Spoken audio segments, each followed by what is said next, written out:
ఓం మహాగణాధిపతయే నమః. ఓం గురుభ్యో నమః. ఓం శ్రీమాత్రే నమః. పరమేశ్వర స్వరూపమైనటువంటి జ్యోతిష, వాస్తు మరియు ఇతర అనేకమైనటువంటి శాస్త్రములను మనకు అందించినటువంటి మహర్షులకి నమస్కారం. హయగ్రీవ హయగ్రీవ హయగ్రీవేతియో వదేత్తస్య నిస్సరతే వాణి జహ్నుకన్యా ప్రవాహవత్. అరుణాం కరుణాతరంగితాక్షీం ధృతపాశాంకుశపుష్పబాణచాపాం అనిమాదిభిరావృతాం మయూకైః అహమిత్యేవ విభావయే భవానీం. శ్రీమాత్రే నమః. ప్రేక్షకులకి ఆ లలితాంబిక అమ్మవారి యొక్క అనుగ్రహం పరిపూర్ణంగా కలగాలన్న స్ఫూర్తి కోరుకుంటూ, ఈ యొక్క జూన్ మాసంలో ద్వాదశ లగ్నాల వారికి, లగ్నం తెలియని వారి రాసుల వారికి ఏ విధంగా ఉండబోతుంది, ఏ విషయాల్లో చాలా అద్భుతంగా ఉండబోతుంది, ఏ విషయాల పట్ల జాగ్రత్తగా ఉండాలి, మరియు మీరు చేసుకోవాల్సినటువంటి దేవతా ఆరాధన ఏమిటి, దీనికంటే ముందుగా మనం అసలు గ్రహస్థితి ఏ విధంగా ఉంది.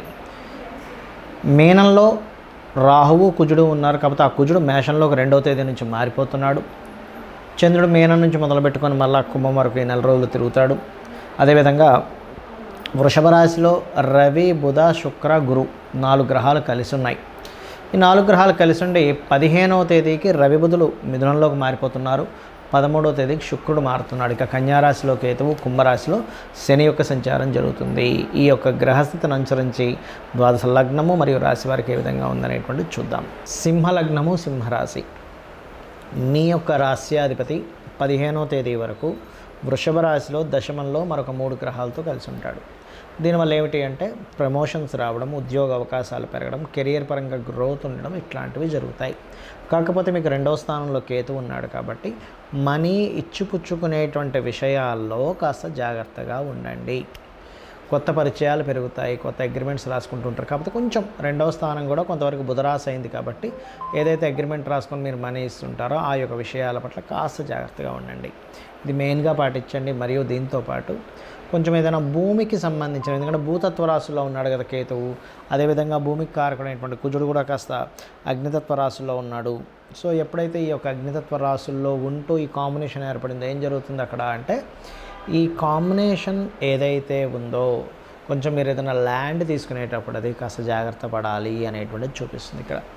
అలాగే మరొక విషయం ఏంటంటే, ఈ పంచమాధిపతి 5th లార్డ్ ఎవరైతే ఉన్నారో ఈ 5th లార్డ్ గురువు మీకు పర్టికులర్గా మీకు ఇక్కడ భాగ్య దశమ స్థానంలో ఉంటున్నాడు. అందుకని ఏమిటి, క్రియేటివ్ రిలేటెడ్గా చేసే ఏ పనైనా సరే మీకు యోగిస్తుంది. కాకపోతే 7వ స్థానంలో మీకు శని భగవానుడు ఉన్నందుకు, ఆ సప్తమంలో ఉండేటువంటి శని భగవానుడు అక్కడి నుంచి 3వ స్థానంలో అంటే లగ్నం నుంచి భాగ్యస్థానంలో ఉండే కుజుడి మీద దృష్టి పడినందుకు కొంచెం మీ తండ్రి గారికి లేదా తండ్రి సమానుల వారికి లేదా గురువుకి కాస్త ఏదో తెలియని చిన్న మీ ఇద్దరి మధ్యనే చిన్న ఘర్షణ రావడము, లేనట్లయితే వారికి కొంచెం ఏదైనా బీపీ లెవెల్స్ ఇట్లాంటివి ఉంటే కొంచెం జాగ్రత్తగా చూసుకోవాల్సిన బాధ్యత మీకు ఉంటుంది. మరియు అదేవిధంగా కొంచెం ఎండలు సహజంగానే ఇదంతా సమ్మర్ సీజన్ కాబట్టి భాగ్యంలో రాహు నుంచి విడినటువంటి కుజుడు తన ఓన్ హౌస్కి వచ్చాడు కాబట్టి మీ తండ్రి గారికి కాస్త ఏదైనా ఎండలోకి వెళ్ళేటప్పుడు అయితే కాస్త చూసుకోమని మీరు చెప్పాలి. ఎందుకంటే ఇక్కడ భాగ్యస్థానంలో కుజుడు ఉండే స్థితి అలా ఉంది మీకు ఇప్పుడు. అలాగే కెరియర్ పరంగా అయితే బాగుందని చెప్పుకోవచ్చు. కాకపోతే కొంత ఇన్వెస్ట్మెంట్స్ నేను ఇందా చెప్పినట్టుగా కొంచెం ఇన్వెస్ట్మెంట్స్ చేసేటప్పుడు మాత్రం కాస్త చూసి ఇన్వెస్ట్మెంట్ చేసినట్లయితే అన్ని విధాలా బాగుంటుంది. మీరు సుబ్రహ్మణ్యేశ్వర స్వామి యొక్క ఆరాధన చేయండి. మరియు అదేవిధంగా కాస్త లక్ష్మీ నరసింహస్వామి ప్రతిమైనా పెట్టుకొని చందనపు నీటితో కనుక మీరు అభిషేకం చేసినట్లయితే కెరియర్ పరంగా కానీ, సంతాన పరంగా కానీ, ఫ్రెండ్స్తో అనవసరమైనటువంటి చిన్న గొడవలు రాకుండా ఉండడం అనేటువంటిది జరుగుతుంది.